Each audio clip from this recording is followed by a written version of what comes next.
해볼 얘기는 결혼에 대한 얘기입니다. 저는 실제로 결혼을 했고 딸아이도 있습니다. 결혼하기 전 몇 번의 연애에 대해서 얘기를 하고 싶진 않지만 만났던 사람들에 대한 존중도 있겠지만 그걸 굳이 꺼내서 얘기하고 싶지도 않고, 두 번째로는 횟수에 대한 얘기를 꺼내기 시작하면은 그것도 그거대로 나름 껄끄러운 얘기죠. 여러 사람을 만났고 헤어짐도 하고 나쁜 사람이 되기도 하고 좋은 사람인 적도 있습니다. 연애를 하다가 긴 연애가 끝나고 난 뒤에 아는 누나를 만난 적이 있어요. 그 누나랑 이런저런 얘기를 짧게 나눴는데 그 누나가 그러더군요. 너가 나쁜 게 아니고 네가 착한 것도 아니고 그냥 네가 어떤 사람을 만났을 때 네 태도가 바뀌는 것뿐이야. 그 얘기를 듣고 여러 생각이 들었습니다. 그때가 20대 중반, 후반쯤 됐던 것 같은데 그 얘기가 굉장히 머릿속에 오래도록 남았던 것 같아요. 당연한 건데도 연애를 하면서 내가 마냥 좋은 사람일 것만 같고 혹은 굉장히 매너 있는 사람일 것 같다는 착각 속에 빠져 살 때도 있었습니다. 그것이 옳은지 틀린지 뭐 이것저것 다 지쳐두고 그냥 연애를 하고 있는 내 모습에 빠져 살았던 건 아닌가라는 생각을 할 때도 있었죠. 그 연애가 끝나고 난 뒤에 오랜 시간 공백기가 있었죠.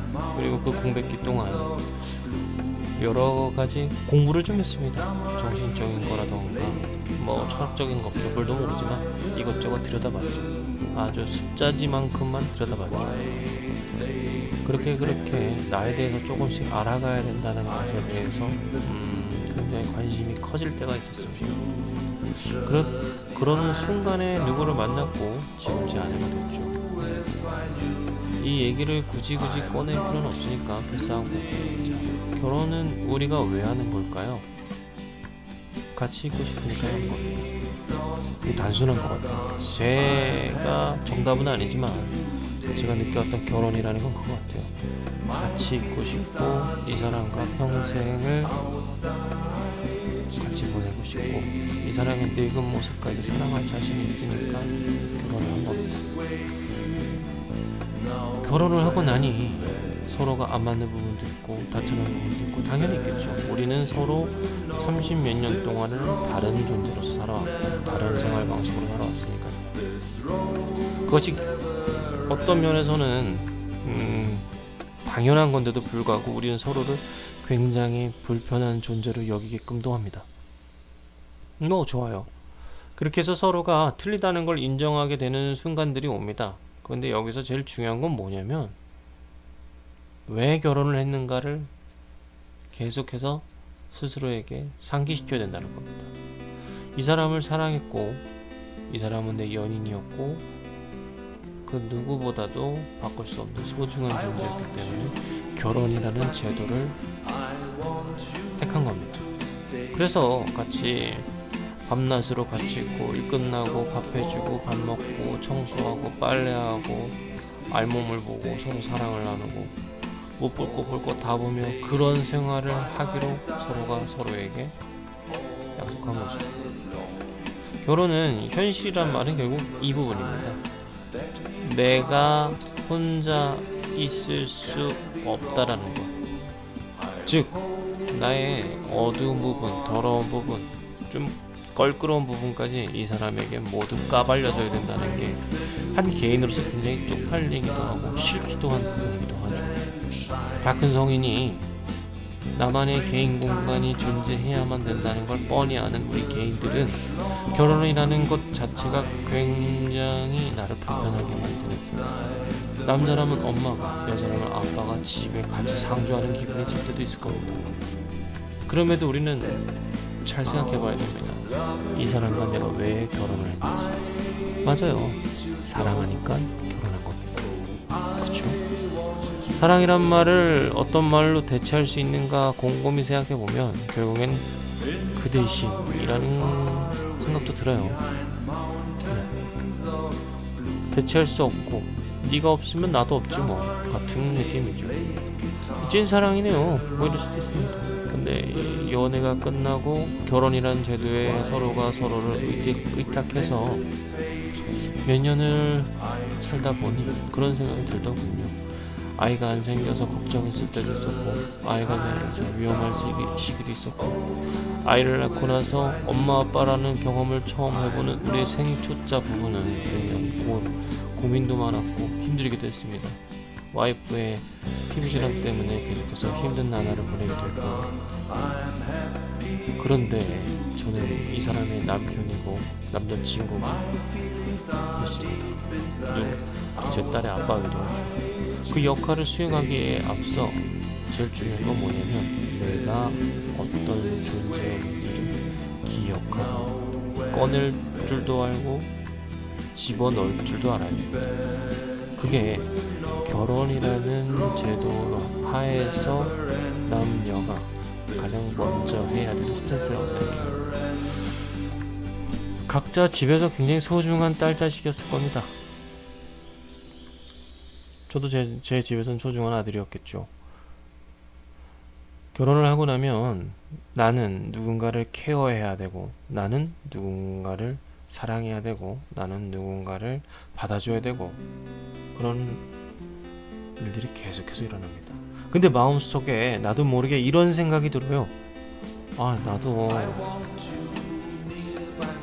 집에 가면 편하게 살 수 있는데 같은.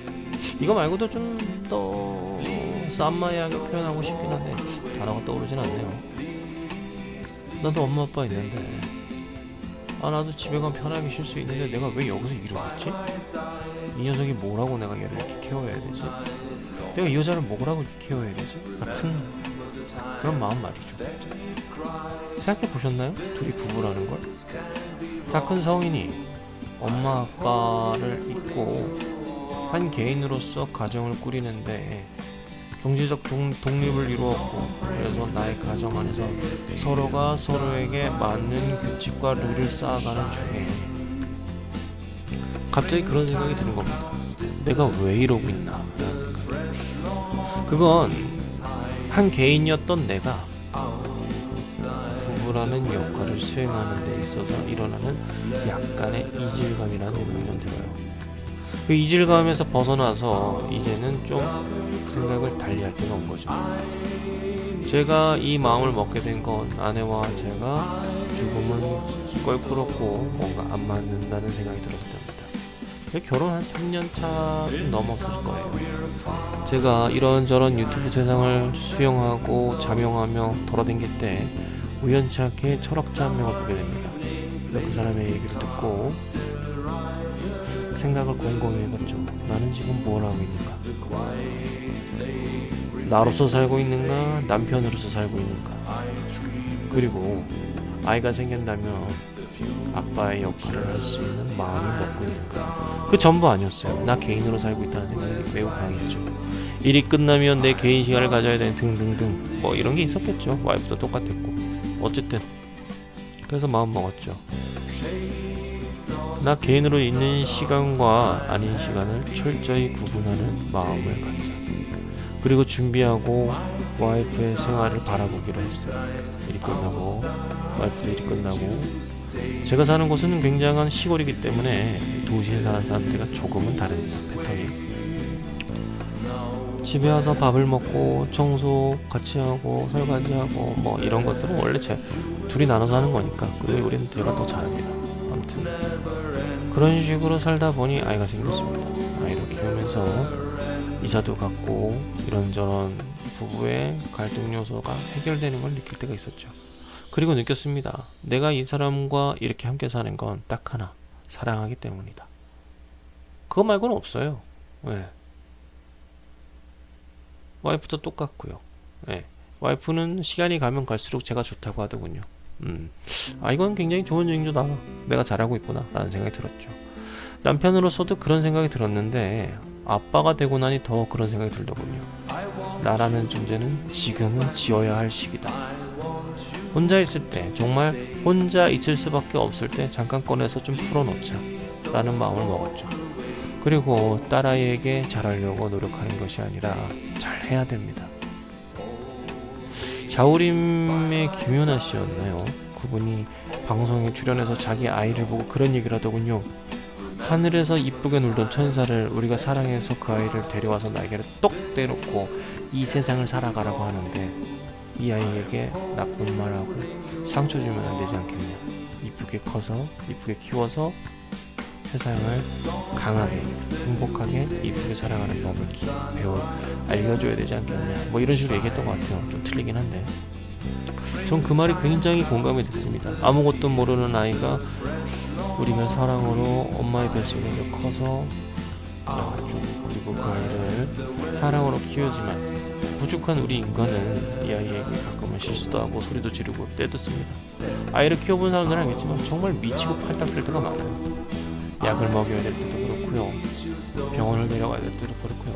우리 아이는 미숙아로 태어났지만 지금 매우 키도 크고 말도 잘합니다. 하지만 초창기 굉장히 힘들었죠. 인큐베이터에 거의 2달인가 정도 있었던 것 같은데 정말 마음이 아프고 속상할 때가 있었죠. 우유를 와이프가 짜서 제가 그거를 병원으로 갖고 가면 거기에 있는 의사들이 그걸 받아서 우리 아이에게 주사를 그랬을 겁니다. 정말 마음이 아파요. 여튼 그렇게 살다 보니 가끔 유튜브에 보이는 결혼이라는 것으로 인해 자신의 삶을 업그레이드하고 싶다라는 생각을 하는 사람들이 있는 것 같아요.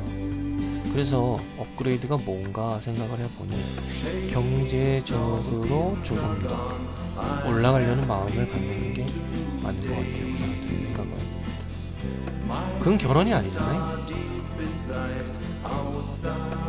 그건 결혼이 아니죠. 누가 그런 걸 결혼이라고 그럽니까?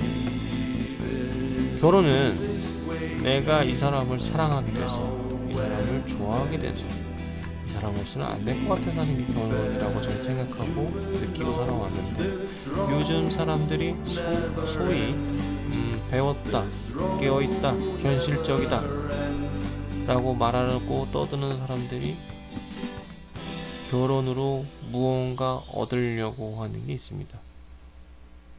결혼정보업체에서 나와서 어떤 사람이 쇼츠로 막 얘기하는 걸 봤어요. 이게 뭐지? 매매혼 같은 건가? 중매도 저렇게 하나? 중매도 저랬겠지. 젊은 사람들이 요즘 중매혼을 많이 하는구나. 그런 생각도 들더라고요. 매매혼이죠, 저건. 나와 격차가 있는 사람 만나서 그 격차를 메꾸고 그 사람과 같은 동급의 삶을 살고 싶다. 네, 사람의 욕심이 그럴 수도 있죠. 그런데요, 나의 지식이, 나의 철학이, 나의 생각이 바뀌지 않는 사람이 500억이 있다고 해서 500억을 가진 사람의 태도와 취향과 철학을 순식간에 메꿀 수 있을까요? 그럴 순 없을 겁니다. 어떤 사람들은 불법적인 일을 해서 돈을 많이 벌 겁니다. 돈을 많이 버는데 불법이 어딨고 합법이 어딨냐 떠드는 사람들은 뭐 그렇게 사십시오. 양심 있는 척하고 떠들고 싶은 건 아닙니다. 저도 양심이 썩어 빠진 인간 중 하나이기 때문에 그거에 대해서 굳이 이러고 저러고 떠드는 건 아니지만 적어도 사업이라는 틀 안에서 그다지 불법적인 일을 하지 않고 꽤나 합법적인 일을 해서 500억을 모은 사람과 그 500억을 바라보고 뜬금없이 결혼한 남자나 여자가 있다고 생각해 보십시오. 그 사람의 철학은 어떨까요? 허황돼 있거나 혹은 굉장히 작을 겁니다. 꼴랑 얼마를 받았어요, 얼마를 가졌어요 같은 게 중요한 게 아니라 내가 어떤 삶을 살고 싶은지 디테일도 없는 인간들이 많다는 거죠. 그러면 어떤 삶을 얘기할 때 어떤 사람은 이런 얘기를 합니다. 현대백화점 혹은 신세계 무슨 백화점에서 뭘 사고 뭘 하는 게 내 꿈이야. 뭐 여름마다 하와이 가는 게 내 꿈이야, 내 바람이야. 그게 삶의 태도인가요? 소비를 하는 게 삶의 태도인가요? 철학이 어딨나요 여기에? 사람은 태어나서 결국엔 나이가 들어서 죽습니다. 네. 돈을 짊어매고 무덤에 끌고 갈 수도 있겠죠. 네. 그리고 돈이 많은 삶이 굉장히 윤택하다는 건 누구나 알고 있는 사실입니다. 네. 좋은 집, 좋은 아파트, 뭐 좋은 차, 뭐 좋은 가방 다 좋아요. 다 좋은데 그래서 당신의 것은 화려할지 모르겠는데 속 안에 뭐가 있나요? 그 소비를 할 줄 알고 있는 당신 속에는 소비 말고는 뭐가 들어있는 겁니까? 결혼이라는 제도는 서로가 서로를 사랑해서 만나서 합법적인 부부가 되어서 서로의 흰머리를 바라보며 웃으며 늙어가는 거라고 저는 생각하고 있는데, 매매혼을 하는 사람들, 자기 스스로를 돈에 굴종하여 넘어가는 그 남녀들을 보면서 그 뒤에는 도대체 뭐가 남은 거지? 라는 생각이 듭니다. 네, 알고 있죠. 돈 없으면 속상하고 힘든 일이 너무 많습니다. 왜냐면 저도 그래봤으니까요.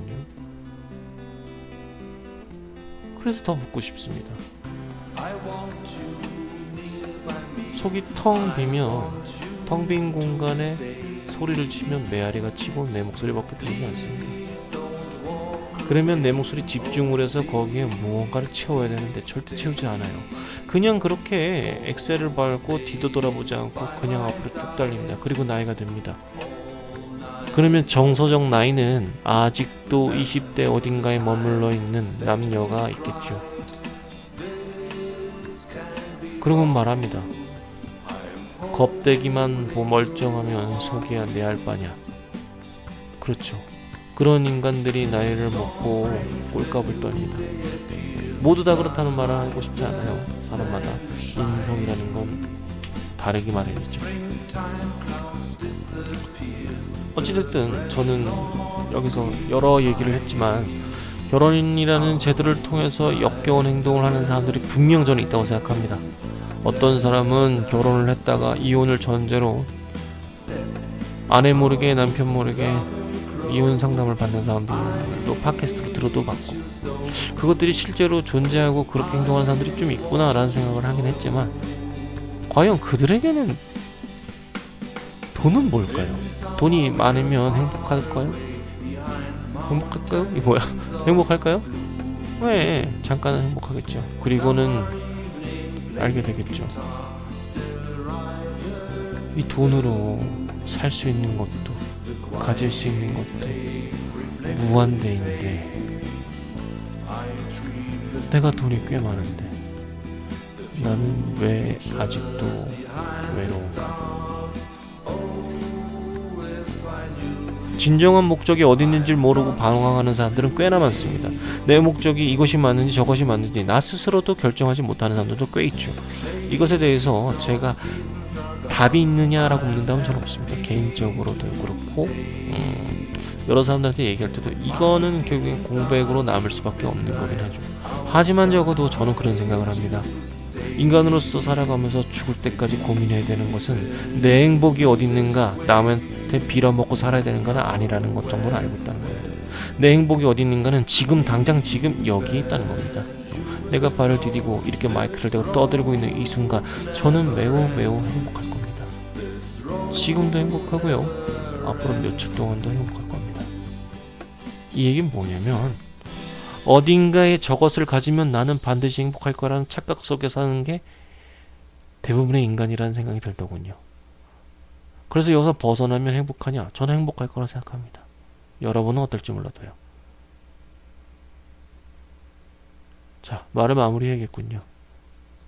결혼이라는 걸 하고 나서 전 많은 것들을 느끼고 조금은 더 괜찮은 인간으로 변해가는 중이라고 생각합니다.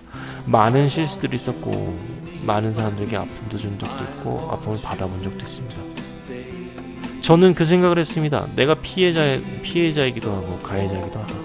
그러니 한쪽 스탠스에 머물러서 내 삶을 바라보면 쓰레기 같은 병신이 될 수밖에 없다는 생각이 든 거죠. 그래서 그런 생각을 접고 저는 그냥 이럴 수도 있고 저럴 수도 있다. 그러니 중심을 잘 잡고 사는 게 제일 중요하다. 괜히 나 이런 인간이야 라고 나를 스스로 만들어 놓지 말고 지금 옆에 아내만 있다면 남편으로서, 아이가 있다면 아빠로서, 혼자 있다면 나 스스로의 존재로서 역할을 충실히 실행해 나가면 계속해서 행복할 거라고 저는 생각합니다. 모두들 같이 있는 장소에서도 나는 계속해서 나이고 싶은 사람은 결혼해서는 안 됩니다. 이것이 제 결론이에요. 결국엔 결혼이라는 것은 나를 순간 이겨내고 이 결혼이라는 이 바운더리 안에서 내 역할을 충실히 할 수 있는 사람만이 해야 된다고 저는 생각합니다. 희생이 아니에요. 결혼은 희생하는 게 아닙니다. 청소가 귀찮나요? 빨래가 귀찮나요? 설거지가 귀찮나요? 밥하기가 귀찮나요? 왜 하지 마세요. 예, 그 삶의 기본적인 것들을 누구한테 미루는 사람이라면 하지 마십시오. 그런 사람으로 하면 안 되죠. 저는 그렇게 생각합니다. 결혼은 그냥 다 같이 무언가를 하는 겁니다. 누군가한테 특정하게 뭘 미루는 것이 아니라 다 같이 무언가를 해 나가는 것이 결혼이라는 것이 서로 발 묶고 손 묶고 한 곳을 뚜벅뚜벅 사랑으로 걸어가는 거라 저는 생각합니다. 제 말이 틀리다고 말할 수도 있고요. 야, 개소리 하지 마, 씨발놈아, 이럴 수도 있죠. 네, 저는 그렇게 얘기하겠습니다. 그래도 저는 이게 맞다고 봅니다. 이상이었습니다. 빠빠.